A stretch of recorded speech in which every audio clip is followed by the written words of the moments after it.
Hello everybody, and welcome to the Apple Exchange's tutorial videos on how to use your Mac. Today we're going to go over iTunes. I'm going to show you how to back up your phone, add things to your phone, see what's on your phone. Let's go ahead and get started.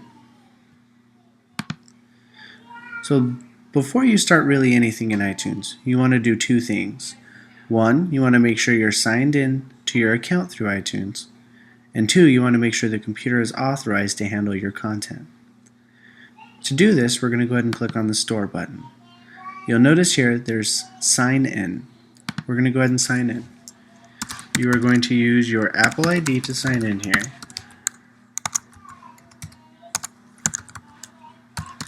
As well as your password associated with your Apple ID.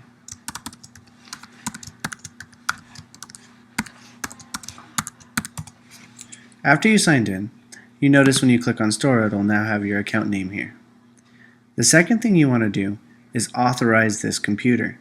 This allows this computer to handle any content you may currently have on your phone. You're going to do that by entering the same Apple ID password for your same Apple ID account.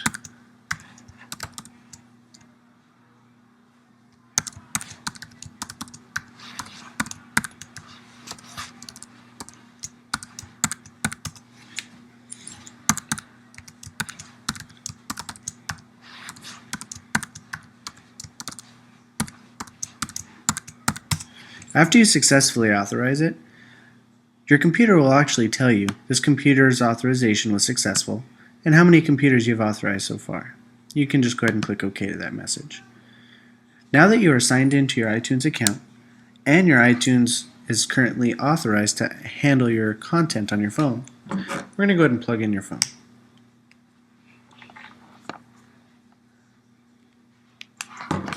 When you plug in your phone, first thing you're going to notice is the phone's going to appear up here in the top right hand corner as iPhone. When you click on it, you're going to get a summary page. The summary page will tell you your software, your phone's name, your capacity, phone number, and serial number. You can check for an update.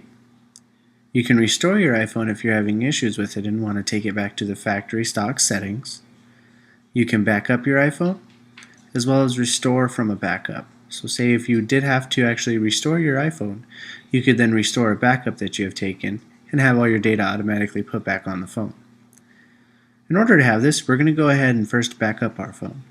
Under the backups category, you're going to make sure that this computer is checked. That means this backup will be performed locally to this computer. We're going to go ahead and click Backup Now. This is going to ask if you want it to back up the apps that are currently on your phone. This is one of the reasons why you want to authorize your iTunes account. If you don't back up your apps and you restore from a backup, every application that you had on your phone will not automatically be put back on, and you have to do it manually. So you do want to back up apps. In the window in the center, it'll actually show you a progress bar of what the iPhone's doing when it's backing up, how many steps are left, and it'll give you an idea of the time it's going to take. We'll sit here for just a moment and watch. Once the Apple logo reappears, that lets you know that the current process you were running is completely finished. With that process finished, we can now go through the menu bars at the top and explain how you can add things to your iPhone as well as remove things. By clicking on the Applications tab, it's going to access your current library of applications, and it's going to show you what you have installed and what you don't have installed. I have a few different devices backed up to this iTunes account, so you'll see that I actually have quite a bit of variety for application-wise.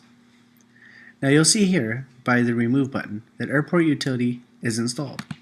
By clicking on Airport Utility, you'll actually be able to remove, which would take the application off of your phone. Same goes for installing. If I wanted this application to be in the current device that's plugged in, all I'd have to do is click Install, and it'll automatically install when I click Apply.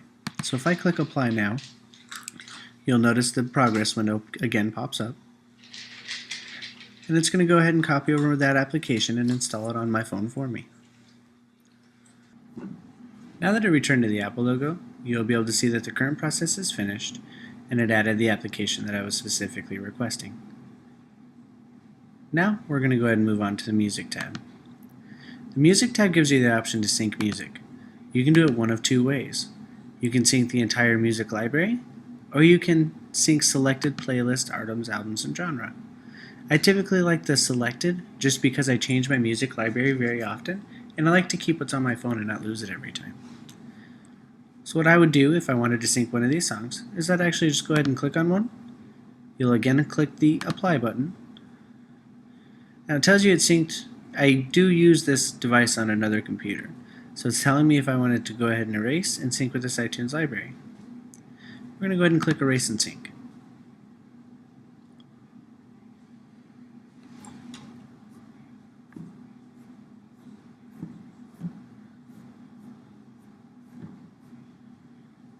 Now the current process is again finished, and this song is now on my iPhone. We'll go ahead and now move to movies. Movies works the same way. You can sync movies. You can automatically include all, or you can select them as you'd like. Click apply, and it'll go ahead and sync that movie to my iPhone so I can watch it at any time. Again, the Apple logo came back up, and that lets us know that it is finished. Now we'll go ahead and go into TV shows. It would work the same in TV shows as it does in movies. You can choose to automatically include all unwatched, the newest 3, 5, or 10, the newest unwatched, 3, 5, or 10, and the oldest unwatched, 3, 5, or 10. You can also choose to include episodes, selected shows, or all shows. Once you have them selected, if it's automatically include, you'll hit apply, or if you want to sync manually, you'll uncheck the box for automatically include and check each box for the shows as well as the corresponding episodes that you'd like to put on your device. We'll now go over photos. You can sync photos from your Mac. This would not be from iTunes itself as it does not store any actual picture libraries, but you can actually choose to sync from your pictures folder. You can manually choose a folder, or you can choose iPhoto. If you use iPhoto often, this is a good way to keep your photos in sync with each other, or vice versa. Bring them from your phone to your computer. If you choose folder, you'll actually get a Finder window that'll pop open that'll allow you to browse through your computer and choose the folder at which you'd like to actually sync the photos from. Now you can view what's on this phone. I can see here for music-wise, this is the song that I just added. If I want to remove it, I can remove it here. Same with movies and TV shows. Once you're completely finished, just make sure you click apply one last time. Let the phone completely sync, and once the Apple logo reappears, you can click done. To eject your phone safely, you will click the eject button next to the iPhone icon, and your phone will not only be completely synced with all your changes and additions, but it will also be safely removed so you won't lose anything. Thank you for tuning in to the Apple Exchanges tutorial videos. I look forward to seeing you next time.